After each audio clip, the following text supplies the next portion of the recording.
안녕하세요. 북두 시민 혁명군의 전영돈입니다. 이번 시간에는 여러 가지로 이제 연동제, 준연동형 비례대표제 이런 문제가 있어가지고 그 제3정당이 많이 생겨났고 또 제3정당이라는 것이 의미 있는 어떤 정치 환경이 되었습니다. 물론 준연동형 비례대표제라는 것도 큰 이유가 있겠지만은 제가 분석할 적에는 양당의 지지율과도 상관관계가 있다. 이런 의미로 의견을 한번 나누어 보고 싶습니다. 혹 여러분들이 저와 다른 의견이 있다든지 하면은 댓글로 달아주시면은 토론도 같이 할 수 있다고 생각합니다. 저는 꼭 저 생각이 옳다고는 생각하지 않아요. 그러나 서로 의미 있는 결론을 가지는 게 좋으니까 저와 생각이 다른 분이 있으시면은 댓글로 남겨주시면은 감사하겠습니다. 우리나라의 정당 제도는 어떤 정치 체제하고도 서로 연관이 있어요. 우리나라는 대통령제 국가입니다. 대통령제 국가는 대통령과 대통령이 아닌 세력 간의 어떤 정치적인 문제가 다툼이 있으니까 주로 대통령제는 양당제로 이루어져 있어요. 주로. 그 외에 이제 내각 책임제 같은 경우에는 다당제가 많아요. 왜냐하면은 그 내각을 중심으로 움직이기 때문에 쉽게 말하면 내각에는 참여할 수 있는 사람의 숫자가 많지 않습니까?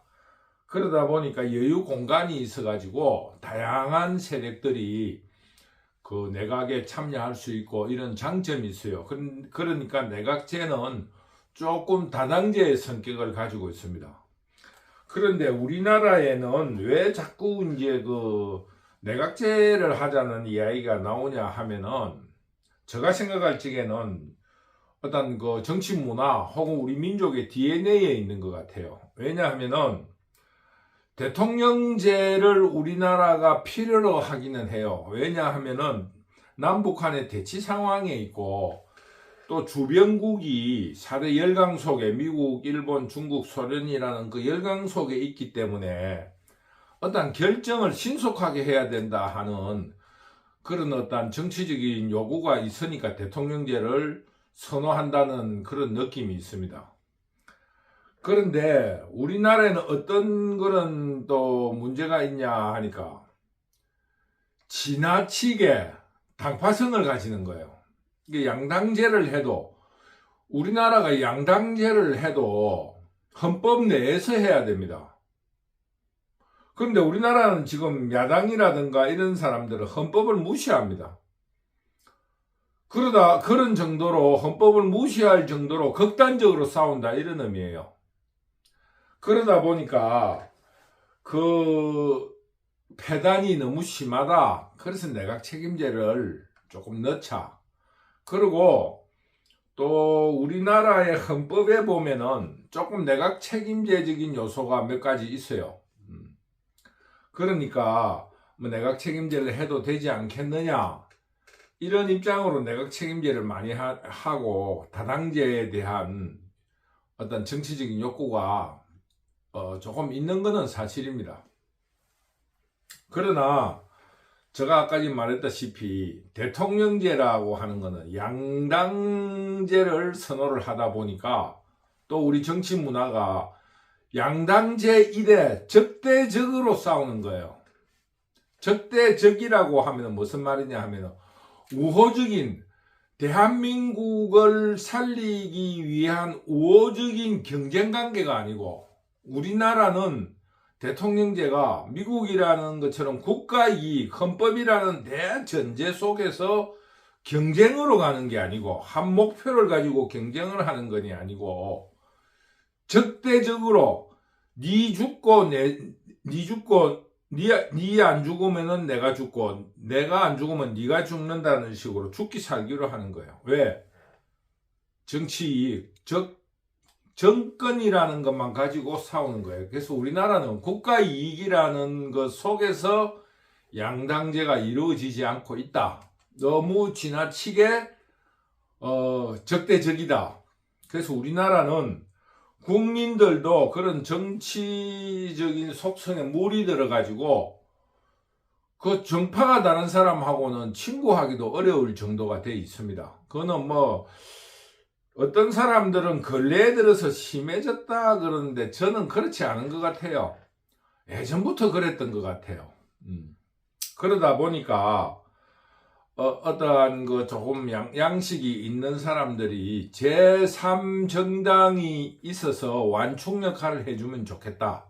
뭐 이런 욕구가 있어가지고 국민들에게 건전한 제3정당이 있었으면 좋겠다 하는 그런 욕구가 있습니다. 그러나 아직까지 의미 있는 제3정당이 생기지는 않았습니다. 간혹 시작은 하지만 크게 공존하지를 못했습니다. 제3정당이라는 게.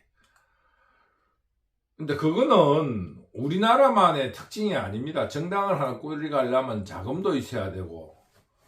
그런데 정치적으로 대통령 책임제에는 다당제가 우리나라뿐만 아니고 제3정당이 공존하지를 못합니다. 제3정당의 문제도 있겠지만은 자금 문제라든가 인물의 문제라든가 조직의 문제라든가 여러 가지 문제가 있겠지만은 대통령제에서는 대통령이냐 아니냐라는 그 두 개뿐이기 때문에 제3정당이 있을 수가 없습니다. 그거는 뭐 우리 민족적인 DNA이기도 하지만은 또 어떤 의미로는 제도적인 한계예요. 대통령제에서는 제3정당이 있을 수가 없습니다. 그런데 지금 제3정당이 왜 이제 이야기를 하냐 하니까 저는 뭐 예전부터 그래 해왔다고 생각하는데 언론의 말을 빌리면은 양당제가 지나치게 적대적으로 싸우기 때문에 제3정당이 완충 역할을 해줬으면 좋겠다 하는 그런 필요성을 이야기하는데 그러나 제3정당이 존재할 수가 없다는 것을 언론에서 무시하고 있어요. 대통령제에서는 제3정당이 존재할 수가 없습니다. 그렇기 때문에 선거 때마다 제3정당 운동이 일어나긴 해요. 왜냐하면 정치 참여의 가능성을 엿보기 위해서. 그런데 이번에 이제 제3정당, 근데 우리나라에, 이번이 아니고 우리나라에 제3정당이라는 이야기가 자꾸 나오는 이유는 그 표가 누구 표를 뺏든다든가 깔아 먹어서 양당이 어떤 결과가 나오느냐에 대해서 저는 더 관심이 있다고 봅니다. 그건 제가 말했다시피 첫째 대통령제에서는 제3정당이 존속할 수가 없습니다. 그거는 미국도 마찬가지고. 그런데 내각 책임제는 제3정당이 아니라 다당제가 되는 거예요. 근데 양당제에서는 대통령제가 대통령제에서는 제3정당이 존재할 수가 없습니다. 그런데 우리 선거에 왜 선거 때마다 제3정당에 대해서 관심을 가지느냐? 그거는 어느 표를 빼들어 가가지고 어느 당이 다수당이 되는가 하는데 관심이 있기 때문에 그렇다. 정치적인 이해관계를 분석하기 때문에 필요하지, 실제적으로 합리적인 제3정당이 대통령제에서는 있을 수 없다. 저는 단언코 그렇게 말씀을 드리고 싶습니다. 그래서 제가 말하는 거, 우리나라의 대통령제에서의 제3정당에 관심이 높은 이유는 아까 말했다시피 그 제3정당이 양당의 구도를 어떻게 비틀어내는가 하는데 관심이 있습니다. 그래서 지금 현재 제3정당에 제일 처음에는 이준석이라는 친구가 개혁신당이라는 당을 만들어 놓을 때 자유우파에서는 자유우파의 표를 이준석이가 뺏어간다고 굉장히 우려했습니다. 왜냐하면은 양당제에서 우리나라처럼 극과 극으로 다툰다 하면은 몇백 표 차이로도 당락이 바뀔 수가 있거든요. 정말로 지금 우리나라에 지역적으로를 제외하면은 정말로 몇천 표로 표가 갈립니다. 당락이 결정됩니다. 그랬는데 아니나 다를까 민주당에서 이낙연을 중심으로 당이 하나 만들어진 거예요. 그래서 이낙연의 표가 이낙연이의 표가 야당의 표, 민주당의 표를 많이 깎아 먹으니까 또 자유우파에서 만세를 불렀어요. 너무너무 잘 됐다고.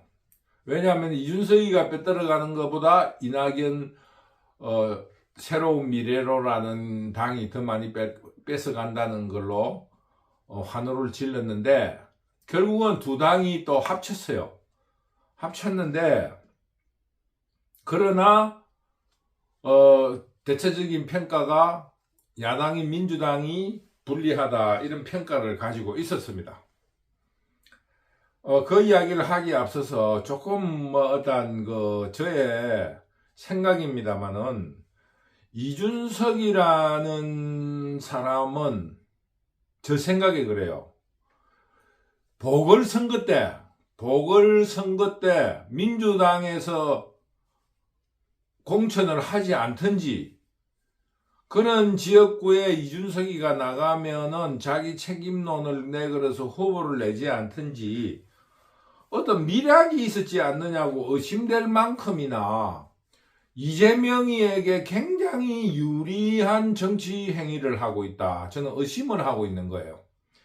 왜냐하면은 국민의힘 당에 있을 적에는 국민의힘 당을 그렇게 못살게 굴었어요. 그때 제3당이 나오기 전인데. 그래서 저는 이 사람이 민주당의 어떤 지도부에게 보궐선거 때 후보를 내지 않든지 뭐 공천을 준다든지 어떤 미략이 있었지 않느냐고 할 정도로 굉장히 의심스러운 행동을 많이 한다 이런 생각을 가지고 있어요. 그런데 그러면서 이제 당을 뛰쳐나왔어요. 당을 뛰쳐나와가지고 국민의힘의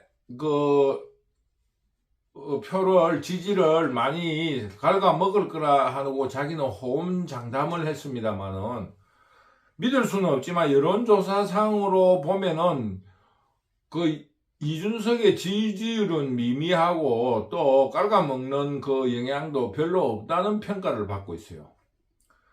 그러면서 이제 이낙연이가 야당에 어떠한 표를 깔아 먹으려고 잘 출발을 하니까 이제는 이낙연이를 굉장히 괴롭히고 있습니다. 그러면은 그렇게 괴롭히면 어떻게 되냐 하면은 국민들한테 인식이 굉장히 안 좋아지거든요. 그러니까 지금 이재명이의 표를 깔아 먹는 이낙연이의 그거를 망치기 위해서 쉽게 말하면 지금 이야기하는 거는 지금 현재 제3정당인 개혁신당이 지금 이준석이하고 이낙연이하고 갈등이 굉장히 심하지 않습니까? 곧 서로 분당을 한다, 쫓아낸다, 탈당을 한다는 소리가 나올 정도니까 그런 일을 자꾸 벌이는 거예요. 그래서 의심하는 거예요. 지금 이낙연이가 국무총리를 한 사람인데 한 30대 말이나 40대 초반한테 아주 곤욕을 치르고 있습니다. 자식발 정도 되는 친구가 정당이라 하는 거는 민주주의 체제라는 거는 회의라든가 합의를 해야 되는데 모든 거를 자기에게 위임하라, 일임을 하라는 말도 되지 않는 이야기를 하거든요. 그거는 정당이라는 걸 떠나서 조그마한 산악회, 친목회를 한다 하더라도 자기가 회장이라고 모든 일은 내가 알아서 할 테니까 너희들은 내 따라 못나 이런 말을 한다고 하면 그 단체가 이루어지겠어요. 그러니까 지금 이준석이가 지금 요구하는 거는 이재명이라든가 이런 쪽에서 어떠한 그 무언가 없으면은 도저히 뭐 요구할 수 없는 그런 이야기를 늘어놓는다. 저는 그렇게 봅니다. 그래서 지금 현재 제3정당이 모양을 갖추려는 데 있어서 그 분탕 하나가 지금 굉장히 어지럽히고 있다. 뭐 이런 걸 말씀드리고, 그 제3정당의 지지는 양당의 지지율하고 관계 있습니다.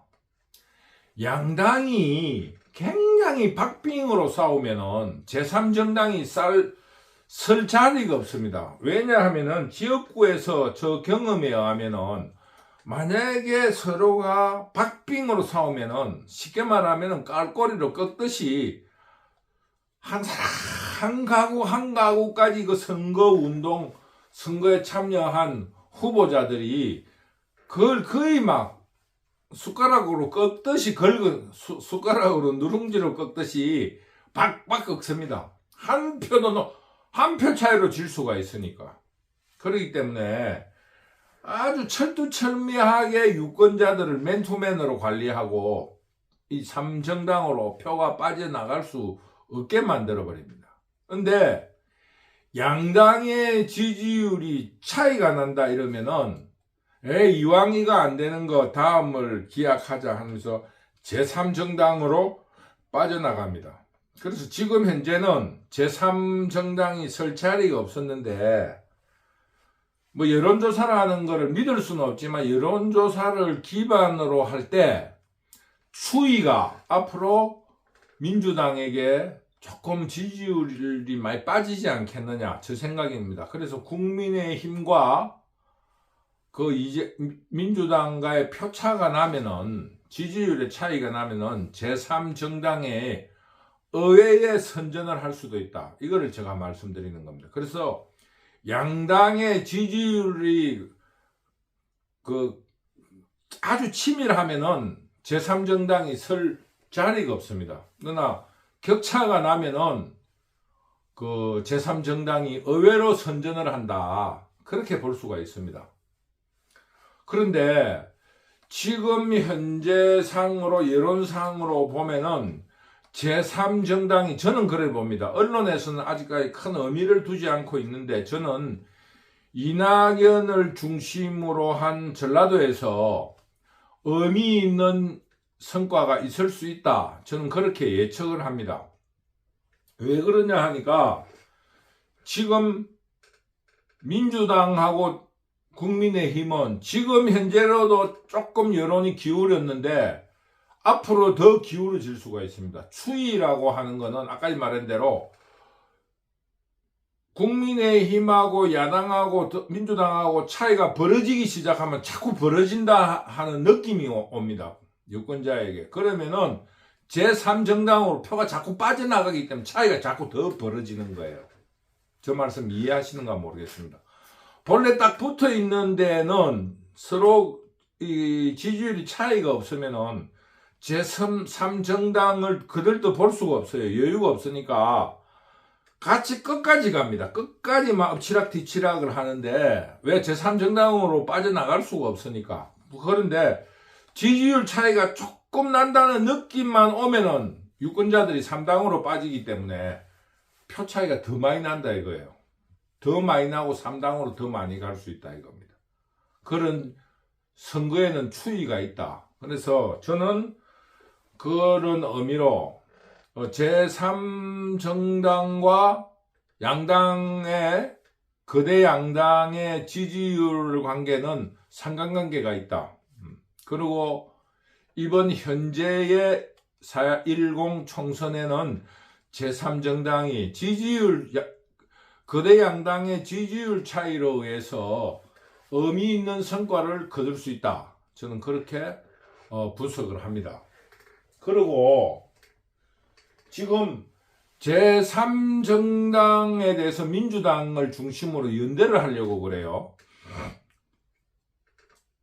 예를 들면 어떤 경우가 있냐면 표 차이가 없는데 국민의힘은 자유우파고 좌파가 조금 급진자파, 진보당이라든가, 그 다음에 중도자파, 뭐 민주당은 중도자파라 합시다. 뭐 그 두 개가 같이 나온다 하면은, 아까 말한 대로 제3정당의 의미 있는 적어도 몇백 표만 가져가도 더불어민주당에서 당선을 낼 수가 없는 거예요. 그러면은 쉽게 말하면은 3대1로 나누자.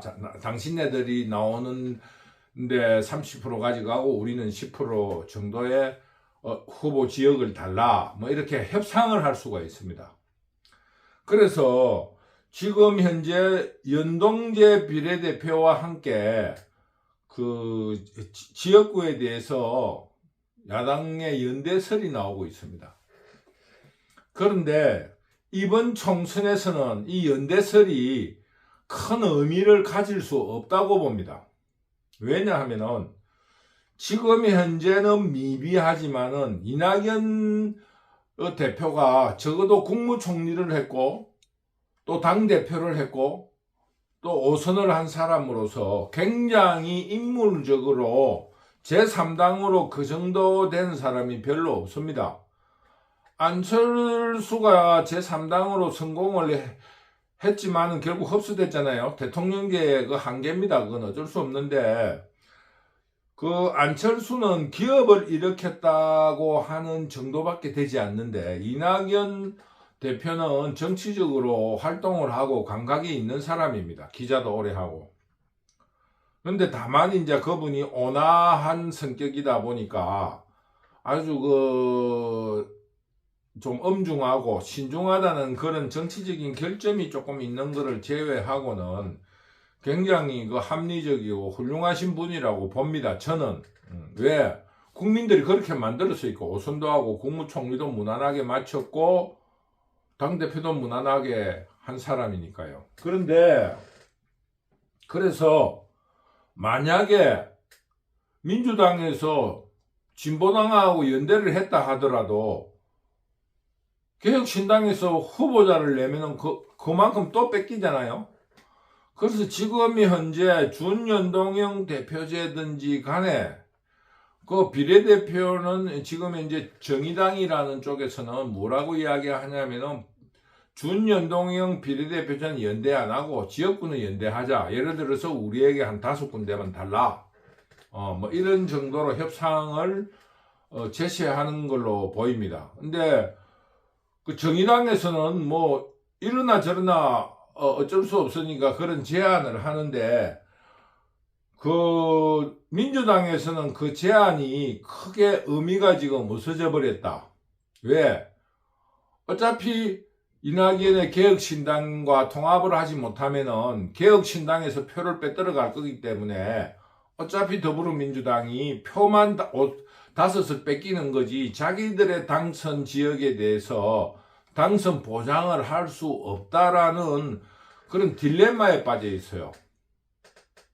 그래서 지금 현재 제가 보는 시각에는 민주당에서는 정치적인 재수추어로 진보적인 색채를 가진 소수정당, 여러가지 소수 의견을 가진 어떤 유권자들을 위해서 소수정당과 진보적인 정당과의 연대에 대해서 저는 이번 총선에서는 큰 효과가 없을 것이다. 그래서 지금 민주당이 노리고 있는 야권 연대의 그 연대는 그렇게 강력한 연대가 되지도 못할 거다. 그래서 준연동형 비례대표제도 과연 실시될 수 있을 건가? 결국 병리평으로 갈 것이 아닌가 하는 그런 분석을 가지고 있습니다. 그게 아마 늦어도 이번 주일 내에는 결정이 나겠죠.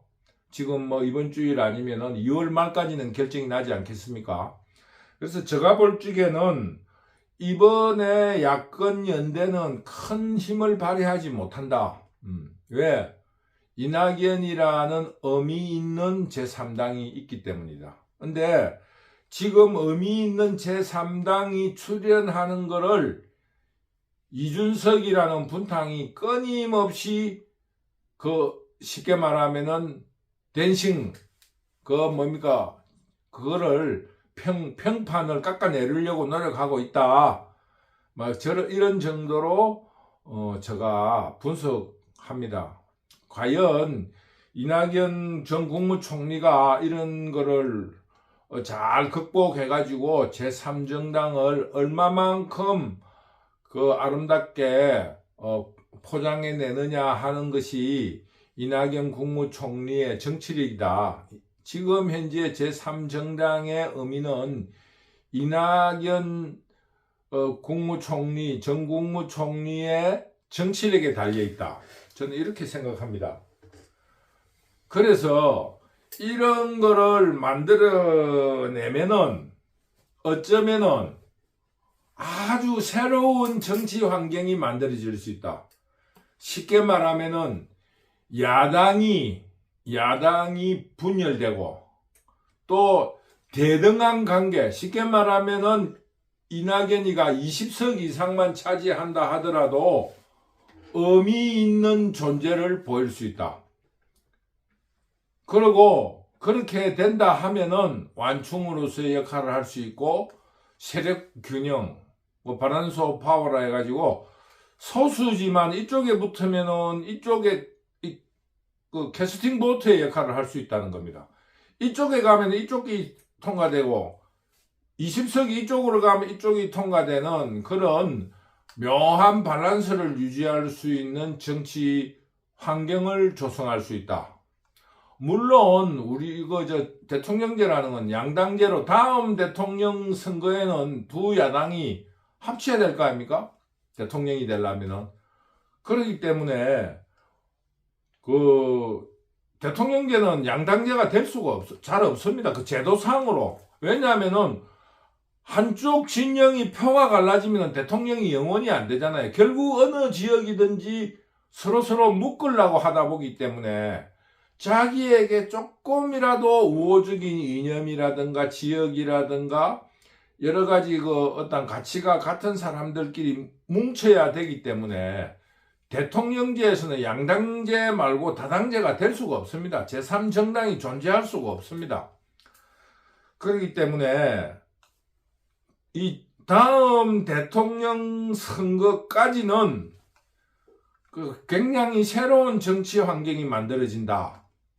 지금 이번 기회에 개혁신당 이낙연 대표가 이준석을 아주 매끄럽게 정리만 해낸다면은 저는 제3정당으로서 이낙연 대표가 존립이 가능하다. 저는 그렇게 평가합니다. 그래서 지금 현재 결론자만 말하면은 만약에 그런 정당이 생긴다고 하면은 다음 대통령 후보에 있어 가지고 야당이 경쟁하는 체제가 되잖아요. 양당끼리. 그랬을 적에 아주 재미있는 정치 환경이 만들어진다. 그렇게 생각을 합니다. 그래서 오늘은 지금 현재 우리나라에서 지금 일어나고 있는 제3정당에 대해서 저는 이렇게 말씀드리는 거예요. 대통령제에서는 다당제가 될 수 없다. 또 지금 운동하고 있는 제3정당도 한시적이다. 그리고 그 제3정당의 한시적일지라도 양당이 지지율이 치밀하게 경쟁을 하게 되면은 제3정당이 설 공간이 없다. 그러나 이번 총선에는 어떻게 된 일인지 도덕성이 빈약한 이재명이가 대표가 되면서 그 정체가 드러나면서 국민의힘과 민주당의 격차가 생기고 있다. 이 추이로 간다 하면은 더 크게 벌어진다고 하면은 제3정당의 가능성이 굉장히 제3정당의 의미 있는 실적이 굉장히 기대되고 있다. 그리고 다음 대통령 선거까지 우리가 경험하지 못한 야당의 경쟁이라 하는 새로운 정치 환경을 경험할 수 있을 것 같다. 단 이준석이 이재명과의 어떠한 협상 혹은 그 어떤 그 거래가 있었지 않았겠는가라는 의심을 사고 있다. 그래서 이낙연이가 정치력을 발휘해서 이 문제 이준석이를 매끄럽게 정리해야 하는 숙제를 가지고 있다. 왜냐하면은 그 거래가 된 일이고 혹은 자기의 정치적인 미래와 관련이 있다 하면은 이준석이도 자기의 당선이 목적이 아니라 그 새로운 신당에 쉽게 말하면은 똥칠을 하는 거, 쉽게 말하면 망신을 주는 게 목적이라 하고 하면은 끈질기게 못 살게 굴 수 있기 때문입니다. 그래서 결론적으로 이낙연 대표의 정치력이 요구된다. 저는 이런 의미로 오늘은 현재 벌어지고 있는 제3정당에 대해서 제 생각을 말씀드렸습니다. 여러분의 덕택으로 이제 구독자 100명을 넘고 200명을 향해 달려가고 있습니다. 여러분 응원하는 기분으로 구독과 좋아요 꼭 눌러주시기 바랍니다. 여러 가지로 감사합니다. 감사합니다.